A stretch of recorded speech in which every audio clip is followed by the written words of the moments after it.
ఇప్పుడు no cost cough syrup తో 60 రూపాయల విలువ గల ఇన్హేలర్ పూర్తిగా ఉచితం. దెబ్బకి దగ్గు జలుబు మాయం. ఎవరైతే ఎగిరెగిరి పడుతుండ్రో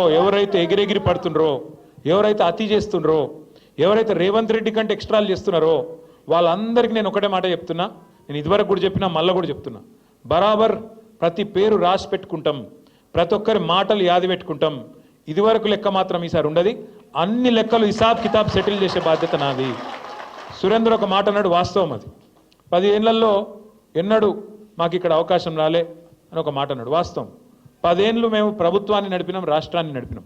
అంటే కొత్త రాష్ట్రం, కష్టపడి తెచ్చిన రాష్ట్రం, పిల్లగాళ్ళు చచ్చిపోతే వచ్చిన రాష్ట్రం, కేసీఆర్ నాయకత్వంలో కొట్లాడి తెచ్చుకున్న రాష్ట్రం. ఇటువంటి రాష్ట్రంలో ఇల్లు చక్కదిద్దుకున్నట్టు మరి కొత్త సంసారం కొత్త కాపురం కాబట్టి బ్రహ్మాండంగా చేయాలి. మంచిళ్ళు లేంది, పొలాలకు సాగునీళ్ళు లేంది, సంక్షేమ పథకాలేంది, పరిశ్రమలేంది, చెట్లేంది, పర్యావరణం ఏంది, ఒక్కొక్కటి తపస్సు లెక్క తీర్చుకుంటూ వచ్చినాం. ఎలా గర్వంగా చెప్పుకోవచ్చు ఏం సాధించింది తెలంగాణ 10 ఏళ్లలో అంటే. సరే మనం 1.8%తో మనం ఓడిపోవచ్చు. ఇప్పుడే మహేష్ అన్న ఒక మాట అన్నాడు, కొత్తగా గిన్ని గ్రామ పంచాయతీలు చేసినాం, గిన్ని తాండా పంచాయతీలు చేసినామని. ఎప్పటి నుంచో చెప్తున్నారు కాంగ్రెస్ వాళ్ళు 78కి వెళ్ళి తాండాలు పంచాయతీలు చేస్తామని. చేసిర్రా? మళ్ళీ కేసీఆర్ వచ్చినాకనే బ్రహ్మాండంగా ఇవాళ 3400 తాండాలు పల్లెలు పంచాయతీలను చేసుకున్నాం. అట్లాగే కొత్త మండలాలు చేసుకున్నాం. మీ మహమ్మదాబాద్ కూడా అయింది కదా, చౌడాపూర్ అయింది, మహమ్మదాబాద్ అయిందా లేదా? రెవెన్యూ డివిజన్లు చేసుకున్నాం, కొత్తగా జిల్లాలు చేసుకున్నాం. వికారాబాద్ జిల్లా కావాలని ఎప్పటి నుంచి ఉండే మీకు కళ? ఇవాళ ఇక్కడికి వచ్చినాం, చాలా దూరం వచ్చినాం అంటున్నారు. ఒకప్పుడు రంగారెడ్డి కలెక్టరేట్ ఎక్కడుండే? హైదరాబాద్లో లగ్డికాపుల్లు ఉండే. మరి ఇవాళ ఏడుంది మీ కలెక్టరేటు? వికారాబాద్లో మీ కూతవేటు దూరంలో ఉన్నది. అంటే ఇవన్నీ కేసీఆర్ చేయలేదా? చేసుడే కాదు, స్వయంగా ఈ రోజున్న మంత్రి కోమటిరెడ్డి వెంకటరెడ్డి చెప్పిండు, మన కలెక్టరేట్లు ఉన్నట్టు కొన్ని రాష్ట్రాల సెక్రటేరియట్లు కూడా ఉన్నాయని చెప్పి నేను చెప్పుడు కాదు, స్వయంగా ఇయ్యాలున్న మంత్రి కోమటిరెడ్డి వెంకటరెడ్డి భువనగిరిలో చెప్పినాడు. అద్భుతంగా కొత్త పంచాయతీలు, కొత్త తాండాలు, కొత్త మండలాలు, కొత్త రెవెన్యూ డివిజన్లు, కొత్త కలెక్టరేట్లు, ఐఏఎస్ ఐపీఎస్ అధికారులు మీకు అందుబాటులో, మీరు యాడిగో 100 కిలోమీటర్లు పోయే అక్కర లేకుండా మీ గడప ముంగటికి పాలన తెచ్చిన నాయకుడు కేసీఆర్ గారు. అది మాత్రమే కాదు, ప్రతి గ్రామంలో భారతదేశంలో ఎక్కడ కూడా లేదు ఇవాళ మన దగ్గర ఉన్న పరిస్థితి. నర్సరీలు, పల్లె ప్రకృతి వనాలు, ఇంటి ముంగట నల్ల, అట్లాగే బ్రహ్మాండంగా ప్రతి ఊళ్ళో ఒక రైతు వేదిక, ప్రతి ఊరిలో ఇవాళ ప్రకృతి వనంతో పాటు డంపింగ్ యార్డు, అట్లాగే శ్మశాన వాటిక, వైకుంఠధామం ఎక్కడ ఉన్నాయా భారతదేశంలో? ఎవరన్నా ముఖ్యమంత్రికి ఇంత సూక్ష్మంగా ఆలోచించినోడు ఉన్నాడా?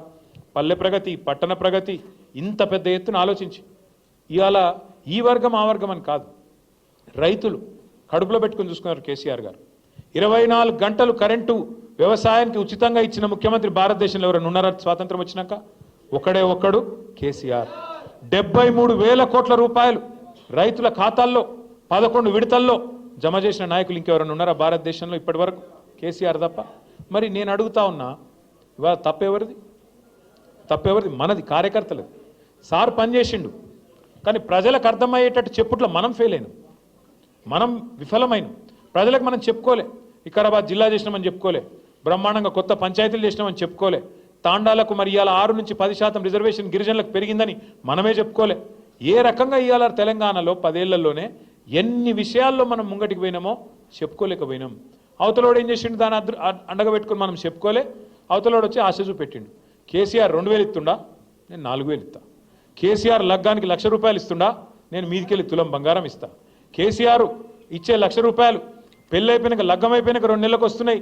అదే నేను వచ్చినా అనుకో, నువ్వు పత్రిక పెట్టుకో, పత్రిక పెట్టుకున్న రోజే నీకు మళ్ళా కులం బంగారం వస్తుంది, 1,00,000 రూపాయలు వస్తాయి. ఇట్లా కథలు చెప్పే వరకు పాపం నమ్మిండ్రు, నమ్మి ఇవాళ బాధపడతా ఉన్నారు.